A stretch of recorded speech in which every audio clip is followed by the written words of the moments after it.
Good day, brothers and sisters. This is your host, Job Moraga from Marang Spiritual Ministries. Today, brothers and sisters, I want to talk about a topic that is very close to my heart, epilepsy. And brothers and sisters, biblically, we all remember the story. I think you'll find it in Matthew 17, verse 14 to 20.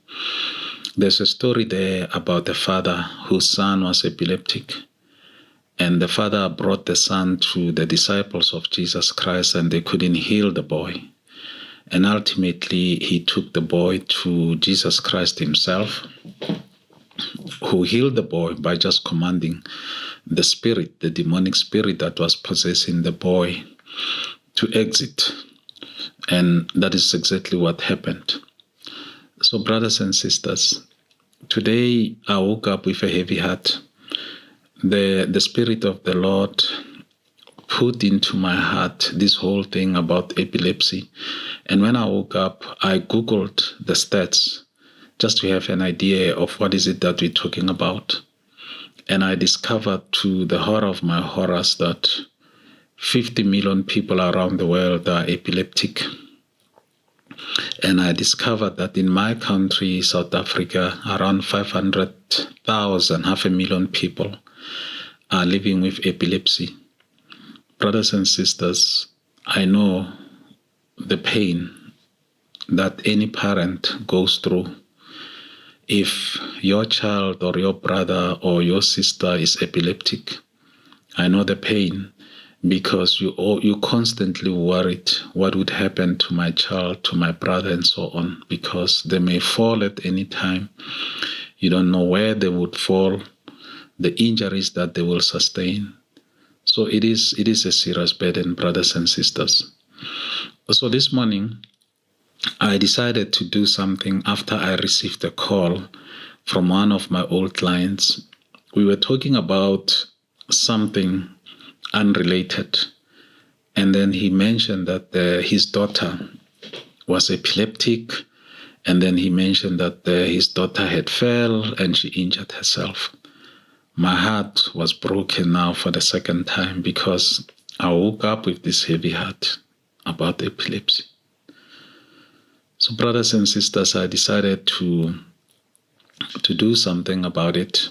And I phoned one of the prominent organizations in South Africa that assist parents with their epileptic relatives, children, and so on. At the time of recording this video, I had not yet received any feedback, but I intend to follow up, as I've sent an email to the director. I hope she will respond favorably so that we can go and pray with the patients. So, brothers and sisters, I'm not saying that every case of epilepsy is driven by an evil spirit.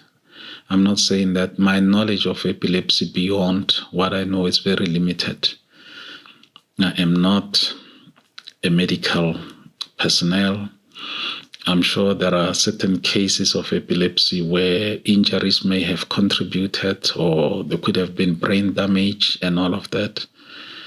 I'm just saying that all that I know is that I prayed for around 15 people, and they got healed. That's all that I know, brothers and sisters. So that got me thinking to say, why don't I give it a shot? Jesus said to the disciples that if they just had a little faith, as little as a mustard seed, he said that they can command mountains to move, and mountains will move. So yes, it's a big ask, 50 million people around the world.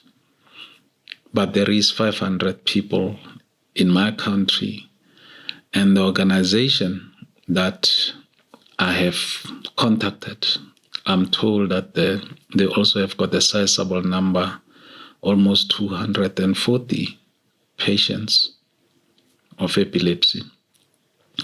And brothers and sisters, the people that I've prayed for or that I've prayed with, they were white, some were African, so it shouldn't be an excuse whether there is this race classification in my country, white, Africans, Indians, and coloreds and Chinese. That shouldn't be an excuse. Epilepsy is epilepsy. However, it wouldn't be an excuse with me because I don't see race. I just see human beings. So please, let your race not be a hindrance for us to pray for your relative, for your sick relative, for your brother, for your sister. So I am from a country where tenders are predominant. So at some stage, I thought I could make a proposal to the Department of Health to say, may I assist? Thinking about the cost-benefit analysis, may I assist? Pray for those that are epileptic. No guarantee that they'll all be healed, but perhaps if only one or two is healed or are healed, at least it goes down to the bottom line, the cost that the department has to carry. And I thought about it, brothers and sisters, because all that I needed was a place or a facility where we can do it safely, a place where we can be provided with security, where these criminals cannot just gain access and start robbing innocent people. And then again, I thought about it, that I know what the answer would be. I will be told that it must go out on tender. And my main concern was like, I don't even know I'll win that tender. So that is how desperate we have become. So brothers and sisters, I would really like to help those that I can, but it is impossible. It is impossible for me to attend to individuals on a case-by-case basis because I still have to work also, and it takes too much of my time. So what I'm looking for a facility where we can pray for the people safely. I know that there may be rich people out there who own properties and facilities that they can make available to us.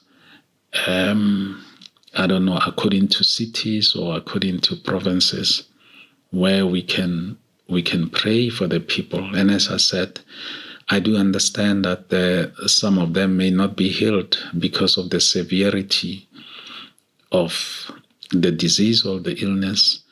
But by faith, I know that majority will be healed. And why not? Why not? By faith, majority will be healed. So brothers and sisters, those of you who are in provinces where you've got access to those kind of facilities, and perhaps there are some of you who can help us with security so that we keep the people safe. I'm asking if such facilities exist. I'd rather go with the private sector because it's going to be quicker and painless. So, brothers and sisters, that is what is in my mind. Excuse me. That is what is in my mind. I feel for the parents who are going through this painful exercise of safekeeping or looking after their epileptic relatives. Brothers and sisters, many won't understand until it hits you, because there is this constant worry in your mind. There is this concern wherever you are. And by the way, it causes I would think, some long-term damage to you as well, because you get to a point where you are consistently worried that something would happen. Even when the people are healed, God has healed them, the hurt and the damage remains. And over time, I know that one would be completely healed. But think about the people, as we speak, who are going through the same experience as what the father in Matthew 17 went through. The father said the little boy fell everywhere, into the fire, into water, everywhere. And he hurt himself badly.